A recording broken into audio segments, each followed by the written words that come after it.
dal leen ak jàmm mbokki internet RTV Dakar ñu ngi leen di nuyu di leen jaajëfal di wéy rek ci mbir mi nga xamante ne si moo lëmbee réseaux sociaux yi di mbirum Massata Samb député Yewwi Askan Wi ak Amy Ndiaye député APR tey nag dañu ñëwoon pour indi ay leeral rek ci ay vidéo yoo xamante ni si mi ngi circulé ba dem sax ba ay sites yu mag di ci bind te mu nekk fausse information ñu wax ni député bii nga xamante ne si mooy Massata bi mu amee problème ak Amy Ndiaye ba pare dafa dem di jooy di regretter li nga xamante ne si def na ko li nekk mbir moo xamante ne si ñi nga xam ne ñoo ko bind wala ñi nga xam ne ñoo koy partagé ñoom xamuñu lu xew dañ ciy ànd ak nag suñu naataango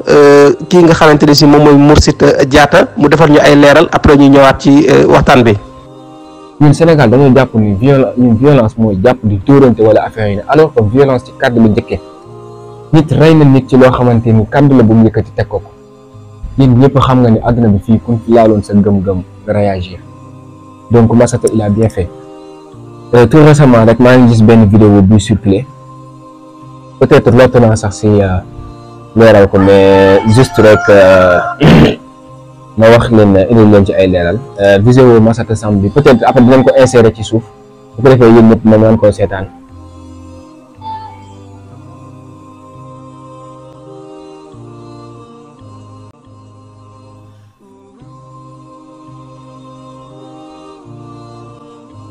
voilà mooy vidéo Massata Samb bi ñu dugal muy nekk di jooy en larme ñu ni Massata kat dafay jéggalu affaire da ko métti quoi ba dafa nekk ci këram instant bii di jooy c'est faux, c'est archi faux parce que vidéo bii nii bu ngeen seetloo GPTV Sénégal moo ko dugal vidéo bi mu ngi nekk keroog bi Massata gagné nu mu tudd élection locale yi élection législative du moins pour dem assemblée nationale bi mu jubilé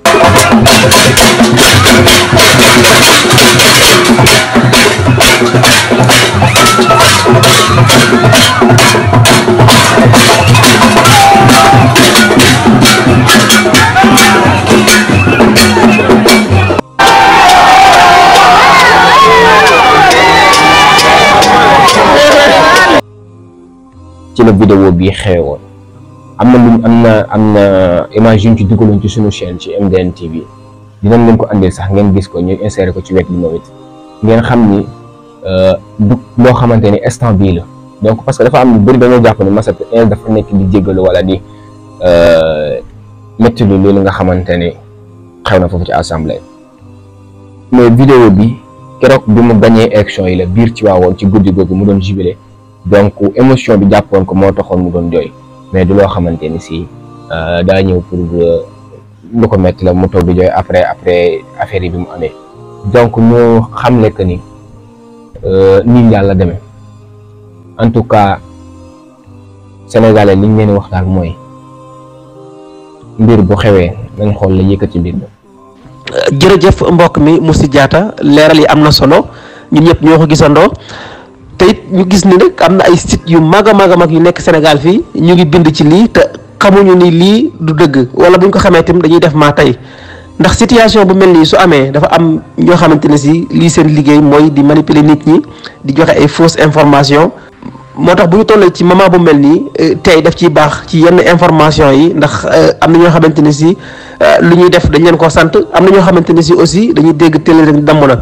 ñu leen fàttali leen ni vidéo boobu bi nga xamante ne si élection législative yi jàll na ba kii di Massata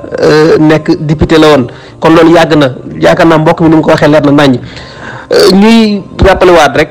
kàddu yi nga xamante ne si sëriñ Pape Malick Sy bu sëriñ Babacar Sy yëkkati na ko ñu déglu vidéo boobu te ñu ñëwaat. réew mi xamuñu ku nu tooñ bu ñu lay tooñ xam nga nu ñuy def dañuy gëmm tax seen nopp xam nga booy fayu nu ñuy def ku nekk seex mbiib joxoñ la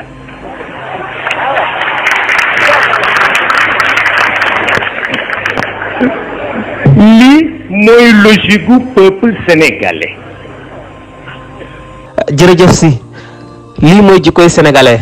Sénégal dañ lay gis ñu lay tooñ la sës ci miir bi di la saaga di la def lu nekk ñu ne pat duñu wax keroog boo yëngatoo rek def lu ndaw rek coow li yëpp topp la ci lii moo koy firnde ndax lii képp koo xamante ne si yow dooy suivre actualité da nga naan lii moom musta am Sénégal te lii moom mujjee xew assemblée nationale lu ne xew na fa mais li ñu jëlee lii ak médiatiser ko ak coow li lu mu ci baree nga xam ne leen am na lu làqatu ci ginnaaw waaye lépp rek tey ak dal ndax ku nekk xam na Sénégal fi mu toll ndax instant bi dëkk bi yaakaar naa ne am na yoo xamante ne si moo gën a métti foofu ci ñoo xamante ne si dañoo réer ñoo xamante ne si seen i bakkan dafa faatu te xamuñ lan moo leen faat ak yeneen yoo xamante ne si war nañ ci mën a taxaw wax ci war nañ ko mën a gën a fësal ci réseau yi waaye déedéet lii nga xamante ne si moo xew assemblée la ñuy fësal ci réseau yi te ku nekk gis na li xew kilifa diine la ñu taxaw ñu offensé ko saaga ko wax yoo xamante ne si comme niñ ko waxee suñu vidéo bi bu ñu ko waxoon beneen kilifa boo xamante ne si yarul ak njabootam wala ak njabootam daluñu ba tey ñu ngi dégg leneen ak leneen kon nag mbokk yi nañu gën a teey xam naa ñu tëjee vidéo Mame Cheikh bi rek di wax ni ngeen gën di wéy di abonné te ngeen bës cloche notification bi ñu ngi leen di jaajëfal bu baax a baax jërë ngeen jëf. Iblis koo faral mu ne ki tooñ de la faral man de bu ma kenn laaj keneen ki tooñ de la faral ñu ne ko ki fayu nag mu ne kooku de man xawma ci moom dara ki tooñ daal la faral mais itam bul wax ki fayu li mu def il faut que nga waxit ki tooñ li mu def il le faut absolument mais il faut loolu moom la Serigne Moustapha doon wax léegi. Iblis koo faral mu ne ki tooñ de la faral man de bu ma kenn laaj keneen ki tooñ de la faral ñu ne ko ki fayu nag mu ne kooku de man xawma ci moom dara ki tooñ daal la faral mais itam bul wax ki fayu li mu def il faut que nga waxit ki tooñ li mu def il le faut absolument mais il faut loolu moom la Serigne Moustapha doon wax léegi. GNV, la grande nuit des valeurs, 4e édition, avec le géant du live, Mouhamadou Seck Melo bu Serigne Moustapha Sy. salaamaaleykum Seck Melo nag moo woote fii ci Grand Théâtre ci kàttanu yàlla bu baaxam le 9 incha allahu rabbi man du ko maa ngi ci biir. le 9 décembre kan moo xewle Seck Melo borom yëmbal fan la koy defee Grand Théâtre le 9 décembre. Seck Melo sama xarit sama doomu ray moo jàngal moom la moo Seck Melo Grand Théâtre entre 5 VIP 10 maa ngi ko Grand Théâtre